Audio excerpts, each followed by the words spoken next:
So we work quite extensively with networks of peace innovators, civil society actors that are working on peace building processes and that are using technology to make sure that more people are included in that work and that more voices are heard. And I think the other side of it is that we also work on what we term digital conflict, which is essentially understanding how digital technologies are impacting conflict escalation,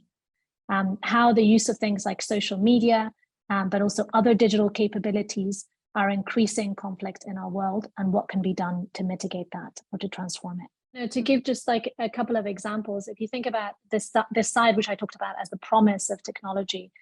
we did some work with the Office of the Special Envoy to the Secretary General of the United Nations in Yemen, where there was an interest in seeing how the views of women could be better incorporated into the peace process that they were running. But it was very difficult to convene women for a number of security and logistical reasons. And so we ran a series of focus group discussions and consultations using WhatsApp. So a very simple technology, but it managed to ensure the inclusion of a group that might have otherwise not been heard. But then if you want to look at the other side, the sort of digital conflict aspect of it, recently we've been doing some work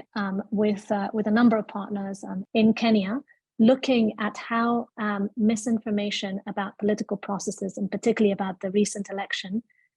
impacts the way that Kenyans understand their position within Kenya and their identity, and how that impacts conflict and what needs to be done about it. In the case of Kenya, you know, my colleague Caleb, who was leading that work, said to me at one point, and he's somebody who, you know, who does a lot of this work on social media, and he said to me, you know, when I walk the streets, I feel like this is going to be a peaceful election, but when I read social media, I think I'm in a war zone.